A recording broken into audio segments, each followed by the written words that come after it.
Card ले लो card, Visa card, Mastercard, RuPay card. So guys, कभी भी आप किसी भी बैंक अकाउंट से डेबिट कार्ड इश्यू करवाएंगे तो वो बैंक आपको 3 अलग अलग टाइप के कार्ड दे सकता है। या तो वो होगा वीजा कार्ड, या होगा मास्टर कार्ड, या होगा रुपे कार्ड। लेकिन रुको रुको, क्या आपको इनका डिफरेंस पता है? तो गाइस, मैं आपको बताऊं भैया ये अलग अलग टाइप के कार्ड्स क्यों होते हैं, उसके पहले तो समझते हैं भैया कार्ड की जरूरत ही क्यों है। तो देखो, बहुत पहले अपन चलते हैं तो वहां पे हमारे क्या होते थे, बैंक अकाउंट्स होते थे। वहां पे अगर हमको पैसा जमा करना है, पैसा निकालना है, तो हमको बैंक में ही जाना पड़ता था, बैंक में पैसा देना पड़ता था, बैंक ही हमको पैसा वापस देता था। लेकिन होता क्या था कि ज्यादा लोग होने लगे, ज्यादा लोगों के बैंक अकाउंट होने लगे, तो वहां पे लाइन लगने लगी। तो वहां पे दिक्कत ये हो गई कि भैया हमको हमारे ही पैसा निकालने के लिए लंबी लाइन में खड़ा होना पड़ता था। तो यहां पे एक कॉन्सेप्ट डिजाइन किया गया एटीएम कार्ड का। उसमें ये हुआ भैया, एक एक एटीएम मशीन लगा दी, अलग अलग बैंकों ने अपनी अपनी खुद की अलग अलग लोकेशन पे बोल ये दिया भैया, कार्ड आपको इशू कर दिया, जाइए सीधा एटीएम कार्ड में स्वाइप करिए, आपको जो कैश जो बैंक से मिल रहा था वो आपको एटीएम कार्ड से मिल जाएगा। तो भैया यहां पे एक दिक्कत आ गई, दिक्कत ये आ गई, अगर मुझे कुछ शॉपिंग करना है, कुछ चीजें करना है, तो पहले तो मैं एटीएम पे जाऊं, एटीएम से कैश निकालूं,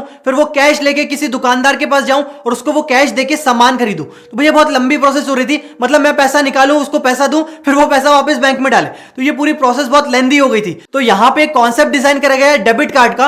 अब यहां पे दिक्कत एक चीज और हो गई कि अगर मेरा अकाउंट एसबीआई में है, आपका अकाउंट एचडीएफसी में, अगर मैं कोई डेबिट कार्ड लेके आया हूं, एटीएम कार्ड लेके आया हूं और आपको अगर मुझे पे करना है, तो भैया यहां पे एक दिक्कत ये हो गई थी कि आपको भी उसी बैंक में अकाउंट चाहिए था, तभी मेरे कार्ड से आपके कार्ड तक पेमेंट हो पाता। अब यहां पे अगर देखें तो भैया ये तो इंडिया है, इंडिया के बाद बाहर निकलोगे तो अलग अलग कितने ही बैंक होंगे, कितने लोग अलग अलग डेबिट कार्ड इश्यू करते। तो इस चीज का फायदा उठाया गया दो कंपनी के द्वारा। पहली कंपनी का नाम है वीजा आईएनसी, दूसरी कंपनी का नाम है मास्टर कार्ड। तो ये दो अलग अलग कंपनी एक दूसरे के कॉम्पिटिटर हैं ये लोग। इनने क्या दिमाग लगाया, इनने सोचा भैया किसी को कहीं से कहीं पे पैसा भेजना है, या किसी को ट्रांसफर करना है, या फिर कुछ शॉपिंग करना है, तो यहां पे दिक्कत ये हो रही थी कि आपको अलग अलग बैंकों के अलग अलग डेबिट कार्ड चाहिए थे। तो ये लोग जो है वो पेमेंट्स नेटवर्क बन गए। इन लोगों ने क्या किया, इंडिया ले लो, सारी कंट्री में जितने बैंक्स हैं सबसे टाई अप कर लिया, सबके सर्वर में एक्सेस ले ली। उसके बाद इनने बोला भैया आपके अकाउंट में पैसा है तो हम आपको एक कार्ड नंबर दे देंगे, उसका आप कार्ड प्रिंट कर दीजिए, हमारा लोगो लगा लीजिए और वो कार्ड किसी को भी दे दीजिए। इससे होगा क्या कि एक नेटवर्क बन जाएगा सारे कार्डों के बीच में और सबका डेटाबेस एक ही नेटवर्क में स्टोर हो जाएगा। अब देखो, अगर आप किसी को पेमेंट करते हो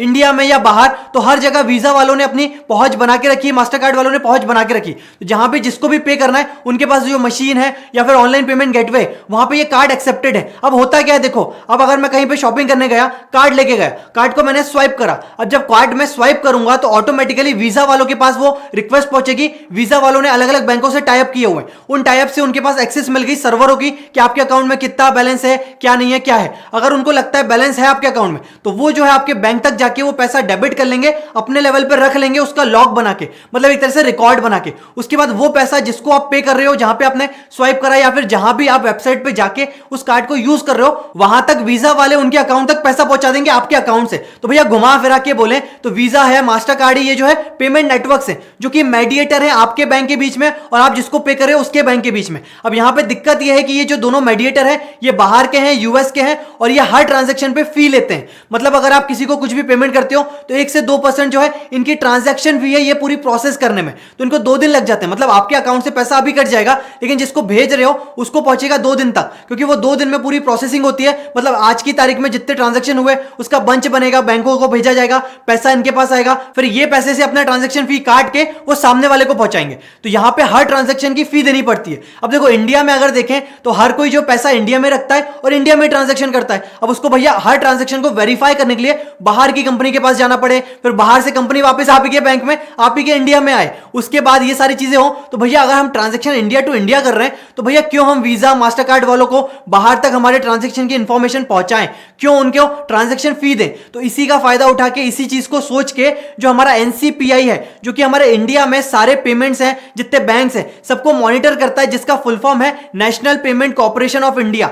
इनने क्या किया, इनने सोचा भैया इतने ट्रांजैक्शन हो रहे हैं तो क्यों इतनी फी उनको देना, ट्रांजैक्शन फी देना, अपन क्यों ना खुद का कुछ बनाए ऐसा। तो इन लोगों ने बनाया रुपे कार्ड, और रुपे कार्ड बनाने के पहले सारे बैंक से टाई अप कर लिया। तो अब रुपे कार्ड यूज करके अगर आप किसी को पे करते हो तो वो जो पेमेंट प्रोसेसिंग हो रही थी वीजा मास्टर कार्ड के लिए बाहर जाके, वो जो है वो अब इंडिया में ही हो सकती है, और जो इतनी ट्रांजैक्शन फी दे रहे थे इतनी नहीं देनी पड़ेगी। मतलब घुमा फिरा के इंडिया का पैसा इंडिया में रहेगा, ट्रांजैक्शन फी तो लगेगी लेकिन इतनी नहीं लगेगी जितना वीजा मास्टर कार्ड वाले देते थे, कम लगेगी। इसलिए जो है इंडियन गवर्नमेंट ने जो है रुपे कार्ड को ज्यादा प्रमोट करना स्टार्ट कर दिया, क्योंकि ये जो है वीजा और मास्टर कार्ड के कॉम्पिटिटर बन गए। तो भैया वीजा मास्टर कार्ड जो है वो हिल गए। तो इन लोगों ने क्या किया, ऐड चलाना स्टार्ट कर दिया। आप टीवी पे देखोगे तो वीजा अपना खुद का ऐड चला रहा है, मास्टर कार्ड अपना खुद का ऐड चला रहा है। ये यही चीज बता रहे हैं कि भैया जो हमारा पेमेंट है, हमारे कार्ड्स हैं, वो इंडिया के बाहर भी चलते हैं, लेकिन जो रुपए कार्ड है वो इंडिया के लिए बना है, तो ज्यादातर जो है 100% इसकी एक्सेप्टेंस जो है वो इंडिया में ही है। लेकिन रुपए कार्ड वालों ने जो है बाहर भी टाई अप किया है, तो कहीं कहीं जगह रुपए कार्ड इंटरनेशनली भी चलता है, लेकिन उसके लिए एक अलग से कार्ड आता है रुपए प्लेटिनम,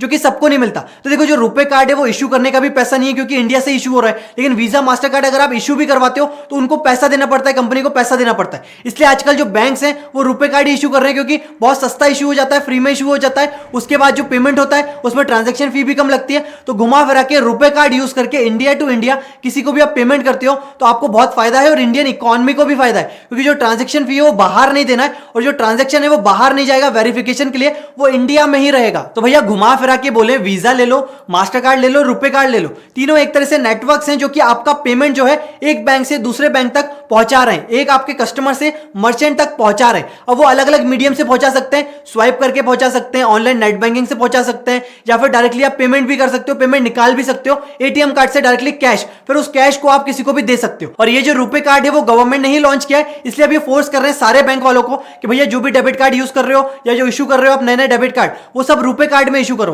तो आजकल जब भी आप कोई भी इशू कराएंगे तो वो रुपए कार्ड दे देंगे, क्योंकि उनका पैसा भी बच जाएगा। लेकिन आप अगर डिमांड करते हो तो उनके पास मास्टर कार्ड भी है, वीजा कार्ड भी है। अभी आपके ऊपर है, देखो अगर आपको इंडिया में पेमेंट करना है, इंडिया में सारी चीजें करना है, तो रुपए कार्ड ले लो, क्योंकि उसमें अच्छी स्कीम्स भी आ गई हैं, और इंडियन गवर्नमेंट और प्रमोट कर रही है डिजिटल इंडिया को, इसलिए अलग अलग चीजों पे अलग अलग आपको कैशबैक मिल रहा है। लेकिन वीजा मास्टर कार्ड जो है बाहर की कंपनी है, वो लोग जो है आपको ज्यादा कैशबैक नहीं देते, लेकिन वो ग्लोबली एक्सेप्टेड है, मतलब आप कहीं भी चले जाओ पूरी दुनिया में वीजा मास्टर कार्ड आपको हर जगह एक्सेप्ट होगा। लेकिन रुपए कार्ड लेके इंडिया के बाहर निकल जाओ, आपका जो कार्ड है वो एक्सेप्ट नहीं होगा। तो भैया घुमा फिरा के बोले, रुपए कार्ड ले लो, वीजा कार्ड ले लो, मास्टर कार्ड ले लो, ये सब यूजलेस है अगर आपके अकाउंट में पैसा ही नहीं है। तो अगर आपको वीडियो अच्छा लगे तो प्लीज आप इसको लाइक करिए, वीडियो अच्छा नहीं लगा तो डिसलाइक करिए। अगर अभी भी आपका कोई डाउट है इन कार्ड से रिलेटेड तो नीचे कमेंट करिए, मैं उसका रिप्लाई जरूर दूंगा।